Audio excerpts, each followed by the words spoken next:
Welcome to Suman TV. నేను మీ నవీన్. మోకాళ్ళ నొప్పులు ఉన్న వాళ్ళలో మనం ఎక్కువగా నిలబడినప్పుడు మోకాళ్ళ నొప్పులు పెరుగుతా ఉంటాయి. అదేవిధంగా మోకాళ్ళు అట్లా నడిచినప్పుడు కూడా ఎక్కువ ఈ పెయిన్స్ వస్తా ఉంటాయని చెప్పి వింటా ఉంటాం. వాళ్ళు ఏదైనా కూర్చున్నా లేదంటే పడుకున్నా చాలా రిలీఫ్‌గా ఉంది, రిలాక్స్‌డ్‌గా ఉంది అంటుంటారు.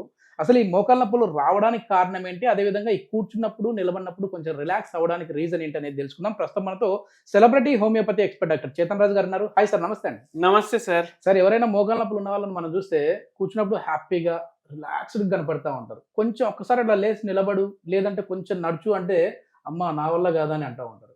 సో, ఏంటి అంటే ఎందుకు ఈ అరుగుదల వస్తా ఉంటది? అదేవిధంగా ఈ రిలాక్సేషన్‌కి దీనికి ఉన్న ఇంటర్‌లింక్ ఏంటంటే మనం కూర్చునేదానికి, నిలబడడానికి? గవర్నమెంట్ స్కూల్‌లుంటాయి గదా! హుహుహు. అట్లనే సెంట్రల్ గవర్నమెంట్ స్కూల్‌లుంటాయి. స్టేట్ గవర్నమెంట్ స్కూల్‌లుంటాయి. యెస్. సెంట్రల్ గవర్నమెంట్ స్కూల్‌లో పనిచేసే ఒక టీచర్ హ్మ్. హ్మ్. మన దగ్గర గుల్బర్గా నుంచి వచ్చిండ్రు. ఓకే. ఓకే. గుల్బర్గా ఐడియా ఉందా ఐడియా మీకు? ఉంది సార్. గుల్బర్గా కర్ణాటక, తెలంగాణ బార్డర్ మీద హ్మ్. వస్తది. హ్మ్. ఆడికెళ్ళి వచ్చి తెలుగోళ్ళే. హ్మ్. అంటే జాబ్ గురించి అక్కడికి ఎళ్ళిండ్రు. ఇప్పుడు ఈ టీచర్ ఏమంటున్నారు? ఇప్పుడు ఆ టీచర్ ఏజ్ వచ్చేసి 58 ఇయర్స్. ఓకే. 58 ఇయర్స్. 58 ఇయర్స్ ఉండి మేడం ఏమో పాఠాలు చెప్పాలి. హ్మ్. అన్ని రోజు మొత్తం రోజు నించొని పాఠాలు చెప్పాలి కదా. యెస్. యెస్. ఇప్పుడు పాఠాలు చెప్పినప్పుడు ఇప్పుడు ఇవి ఎట్లా అనిపిస్తున్నాయి, లాలీపాప్ అనుకుంటారు అందరు, కానీ కాదు. నా డ్రాయింగ్ అట్లా ఉంటది. ఇవి మోకాలు అనుకోండి. ఓకే. ఆ? దీని మీద బాడీ,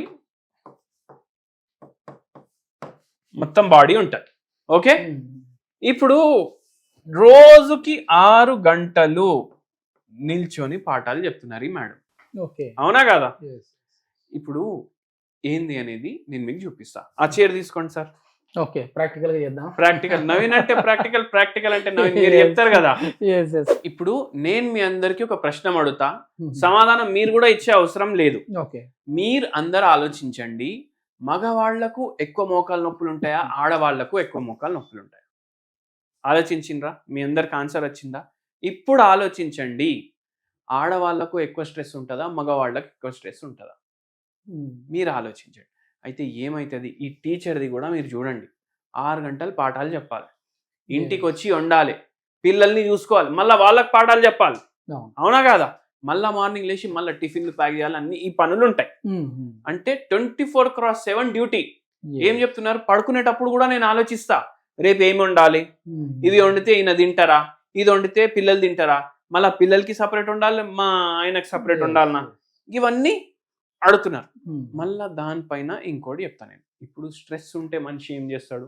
స్కూల్లో పిల్లలు సతాయిస్తారు అనుకోండి, యెస్. పిల్లలకి ఎక్కువ ఏమైనా చెప్పగలుగుతామా? లేదు, చెప్పలేము. ఇంటికి వచ్చి పిల్లలు సతాయించిర్రు అనుకోండి, పిల్లలకి ఏమైనా చెప్పగలుగుతామా? చెప్పలేము. మళ్ళీ వాళ్ళ ఆయన వచ్చి అరే నువ్వు సరిగా ఉండలేదు అని చెప్తే ఏం చెప్పలేరు. ఏం చేస్తారు? స్ట్రెస్ ఈటింగ్ చేస్తారు. యెస్. యెస్. యెస్. ఇప్పుడు పచ్చళ్ళు తినొద్దు, ఇంత వేసుకుంటారు. ఏమవుతుంది? అది మొత్తం ఆయిల్ పోతుంది, మొత్తం దాంట్లో సాల్ట్ ఎక్కువ ఉంటుంది, హ్మ్. పోతుంది, లావు అవుతారు. అయితే మళ్ళా దాని తర్వాత ఇట్లా లావు శరీరం తీసుకొని 6 గంటలు నిల్చొని చెప్తారు. ఇప్పుడు సార్ కూర్చొని ఉన్నారు. సార్ ఇప్పుడు మీరు ఆలోచించి చెప్పండి, యెస్. యెస్. మీ బరువు ఎక్కడ పడుతుంది? సైడ్ బ్యాక్ మీద పడుతుంది. పడుతుంది. బ్యాక్ మీద, చేతులు ఇక్కడ పెట్టుకుంటే చేతుల Yes. మీద పడుతుంది, హుహు. ప్లస్ ఈ థైస్ మీద Yes, మీద. కూర్చున్న కాడ పడుతుంది. హ్మ్. అంటే సర్ఫేస్ ఏరియా చూడండి. కూర్చున్నప్పుడు ఇక్కడ చైర్ సపోర్ట్, ఇక్కడ థై సపోర్ట్, ఇవి కాళ్ళు, యెస్. యెస్. ఇక్కడ బరువు పడుతుంది, ఇక్కడ బరువు పడుతుంది. అవునా కాదా? Yes. మళ్ళా బై ఛాన్స్ చేతులు ఉంటే చేతులు. ఇట్లా కూడా బరువు పడుతుంది. యెస్. 3 కాడ డిస్ట్రిబ్యూట్ అవుతుంది బరువు. యెస్. అవునా కాదా? ఎంత హాయిగా ఆరామ్ తోటి కూర్చున్నారు. Yes. అవునా కాదా? ఇప్పుడు ఆ చైర్ పక్కకు నేను పెట్టేసి ఎంతసేపు మాట్లాడుతూ ఉన్నప్పుడు నేను రిలాక్స్‌డ్‌గా ఉన్నాను. రిలాక్స్ గా చెప్పాలంటే. ఉన్నారు. మోకాలు నొప్పులు లేనోళ్ళే రిలాక్స్ గా అనిపిస్తుంది. ఎందుకంటే సర్ఫేస్ ఏరియా చూడండి ఎంత స్ప్రెడ్ అయిపోయింది ఇదంతా. కానీ ఇప్పుడు నిల్చున్నప్పుడు సార్ మోకాల మీద బరువు పడుతుంది. ఓకే. ఎగ్జాంపుల్ కి ఒక 70 కిలో ఇంతకు ముందు ఇంత స్పేస్ మీద పడుతుండే, కానీ ఇప్పుడు 70 కిలో మోకాళ్ళ మీద. ఓన్లీ మోకాల మీద పడుతుంది. యెస్.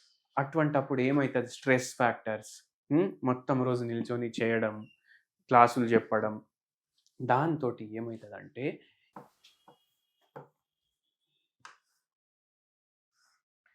ఇక్కడ గుజ్జు ఉంటుంది కదా, యెస్. యెస్. అది పోతుంది. హుహు. ఎందుకు పోతుంది?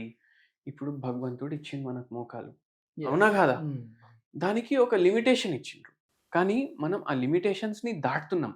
సరే ఇప్పుడు ఆపరేషన్ చేసుకోమని చెప్పిండ్రు. ఆపరేషన్ చేసుకొని మని చెప్తే ఒకటి చెప్తా నేను.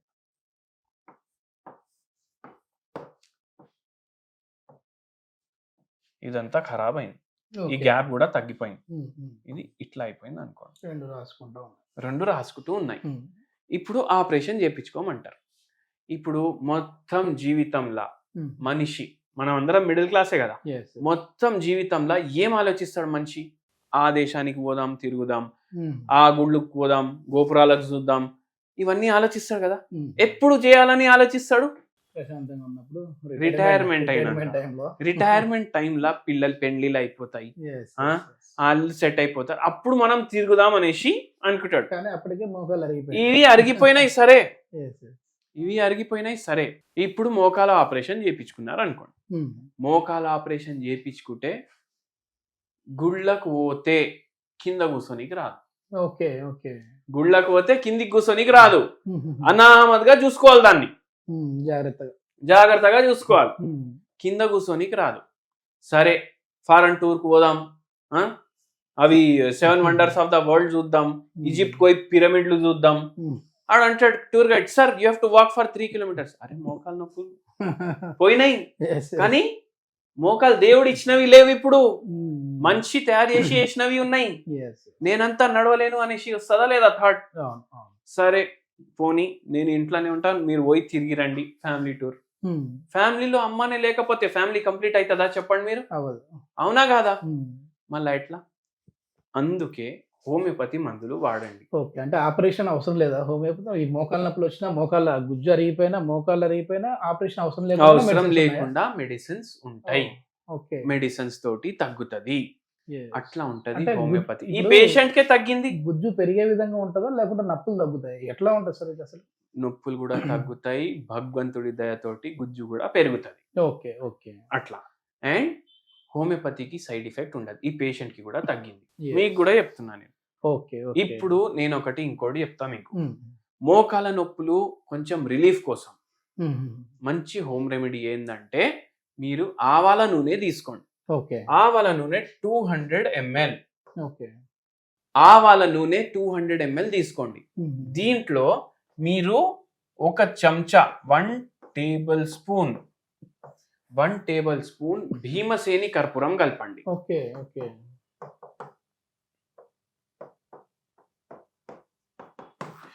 భీమసేని కర్పూరం, ఆవాల నూనె గరం చేసుకొని దాంట్లో వేసేయండి, పౌడర్ చేసి భీమసేని కర్పూరం, దాన్ని కలిపేసేయండి. కలిపేసి ఒక బాటిల్లో నింపుకొని పెట్టుకోండి, చల్లగా అయినాక నింపండి. బాటిల్లో నింపుకొని పెట్టుకొని ఇప్పుడు మొత్తం దాంట్లో డిజాల్వ్ అయిపోయింది కదా. ఎప్పుడైతే మీకు ఈవినింగ్ టైం అది షేక్ చేసి కొద్దిగా తీసుకొని మోకాల మీద రాసి వదిలేసి, కొద్దిగా మీకు రిలీఫ్ అనిపిస్తుంది.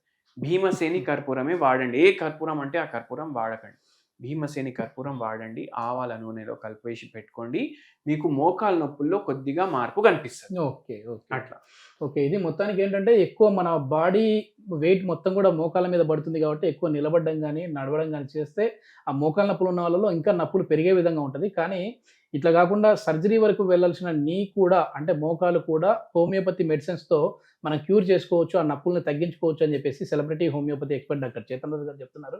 సో దీనికి సంబంధించిన ఫర్దర్ ఇన్ఫర్మేషన్ ఇంకా ఏదైనా కావాలంటే సార్ కాంటాక్ట్ నెంబర్ ప్రొవైడ్ చేస్తున్నాం, మీరు నేరుగా సార్తో మాట్లాడచ్చు. Thank you sir.